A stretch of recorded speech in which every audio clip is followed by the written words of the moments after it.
안녕하세요. 오늘은 출애굽기 28장 15에서 30절까지의 말씀을 나눠보도록 하겠습니다.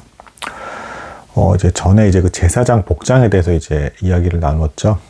그 제사장 복장에 에봇이라는 게 있는데, 이 에봇은 기본 그 예복이 되겠습니다. 이 기본 예복의 가슴 앞에, 가슴 위에 판결 흉패라는 걸 붙였습니다.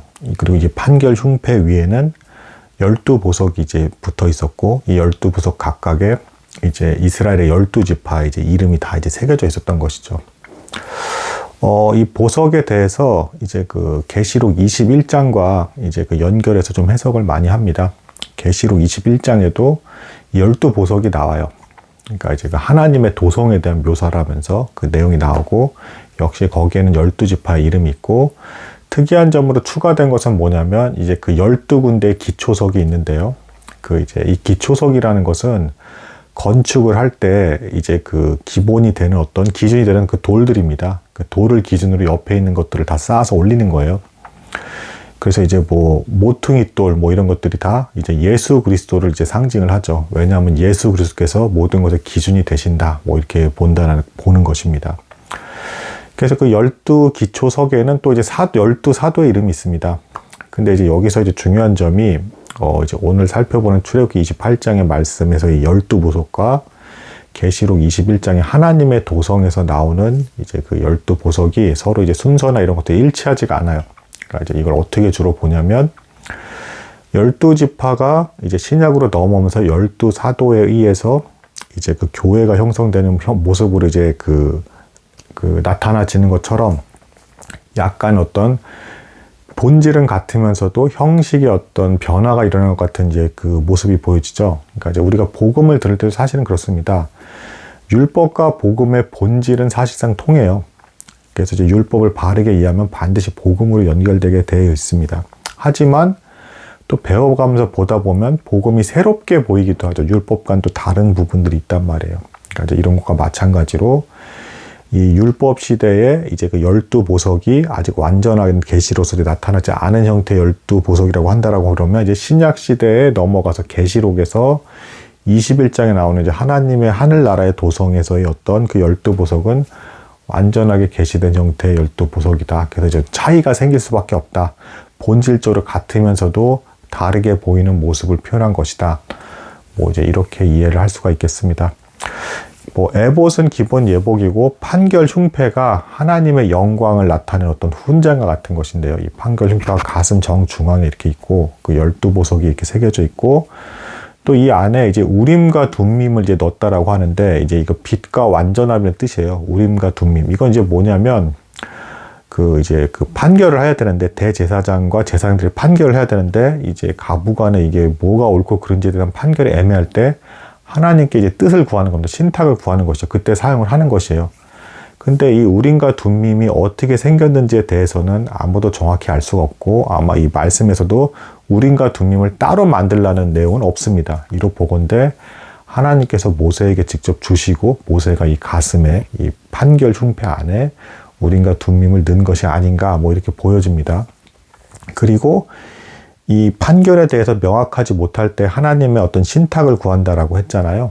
근데 이 신탁이 실제로 주어지던 기간이 성경을 보면 포로기 이전까지는 주어져요. 그러니까 예를 들면 다윗이 사울에게 쫓겨서 도망가잖아요. 그때 아비아달이 제사장들이 죽임을 당할 때, 사울이 극악무도한 범죄를 저지르는데, 도액이라는 사람을 통해서 제사장들을 막 죽일 때 아비아달이 도망갔을 때 이 에봇을 챙겨가지고 도망가는데, 다윗과 함께하게 됐을 때 이 아비아달이 이 에봇에 있는 그 판결 흉패를 중심으로 해가지고 하나님께 구하는 뜻을 구하는 게 나옵니다. 살 길을 찾는 것이죠. 그러니까 우림과 둠밈은, 그러면 이것은 본질적으로 무엇을 나타내는 것입니까? 무엇이 옳고 그름에 대한 판결을 묻는 것인데, 이것은 신약으로 넘어와서 이것이 가슴에 위치한다라고 했을 때 우리에게 주어지는 어떤 성령께서 주시는 깨달음, 그러니까 우리가 말씀 볼 때도 이게 유효하게 역사하고 진리로 인도를 받기 위해서는 성령께서 역사하심으로 말미암아 주시는 그 깨달음으로 인해서 우리가 그 말씀으로 인도를 받을 때 다윗이 살 길로 가는 것처럼 우리도 살 길로 갈 수 있다. 진정으로 옳은 길로 갈 수 있다. 이것을 나타내는 것으로 해석을 할 수도 있겠습니다. 또 한편으로는 뭐 이제 이런 부분도 있어요. 이제 뭐냐면 대제사장들이 뭐 신약에서 이제 보시면 뭐 이런 거 나오죠. 뭐 예수 그리스도를 이제 판결을 막 하면서 이 대제사장과 제사장들이 어떻게든 예수 그리스도에게 죄를 뒤집어 씌워가지고 막 죽게 만들려고 막 하잖아요. 이때 어떤 모습이 주어집니까? 이런 신탁과 같은 뭐 우림과 둠림 같은 신령한 어떤 계시가 주어지지 않죠. 이로 보건대 신약의 복음서의 시대에는 제사장들과 대제사장들이 하나님과의 관계에 있어서 끊어진 사람들이었고, 율법의 죽은 조문, 문자 그대로 조문에만 붙들려서 엉뚱한 판결을 내리는 사람이었다. 우림과 둠림과 같은 혹 성령의 역사하심으로 말미암은 진실된 말씀에 대한 깨달음이 없는 사람들은 바로 눈앞에 있는 예수 그리스도 곧 진리의 하나님조차도 거짓된 증인들을 불러다가 죄를 뒤집어 씌워서 죽이려고 하는 어떤 이런 판결로 이어지게 된다. 뭐 이런 깨달음을 얻을 수가 있겠습니다. 그리고 이제 또 결정적으로 굉장히 위로가 되는 부분은, 자, 한번 보시겠습니다. 대제사장이 예수 그리스도를 이제 예표한다라고 했죠. 보석에 각 12지파 이름이 있고, 또 이게 어깨끈에도 견장처럼 그 보석에 12지파 이름이 있습니다. 교회의 모든 성도의 이름이라 보실 수가 있다라고 했죠. 예수 그리스도께서 하나님께 나아갈 때 우리의 이름이 새겨진 그런 옷을 입고 나아가신다. 즉 예수 그리스도의 가슴에 우리의 이름이 새겨져 있다. 그러니까 예수를 통해서 우리는 하나님 앞에 서게 되고 영광 가운데 있는 그 보좌에 함께 앉게 된다. 우리의 이름이 그 안에 있다. 굉장히 이제 위로가 되는 부분이죠. 뗄래야 뗄 수가 없다라는 것입니다. 자, 그리고 이제 뭐 이런 것까지만 이제 말씀을 드리겠습니다. 이제 이 구약 시대의 예언은 결국엔 살기 위해 주어지는 어떤, 아니면 하나님의 이게 뜻이라는 걸 분명히 보여주기 위해서 주어지는 것이잖아요. 근데 이 오늘날에는 성경을 해석하는 것을 이제 예언이라고 이제 보기도 하는 경향이 있는데, 이것은 이제 뭐냐면 이 구약 시대의 그 신령한 예언이나 본질적으로 성경을 해석해서 우리가 인도받는 것이나 살 길로, 올바른 길로 인도받는다라는 본질에 있어서 같기 때문에 성경을 해석해서 성령의 감동하심으로 우림과 둠림이 우리 그 판결 흉배 가슴에 있는 것처럼 우리의 심장을 성령께서 일깨워 주시고 참 깨달으면서 감동하신 가운데 말씀을 깨달아서 바르게 적용을 할 때 성령께서 준 지혜로 우리가 살 길로 나아갈 수 있다. 구약시대 예언이 마치 주어지는 것처럼. 그래서 우리가 말씀이 유역에 역사하기 위해서는 항상 예배 때 기도하는 이유도 성령께서 역사하셔서 지혜를 주기를 바란다는 것이다.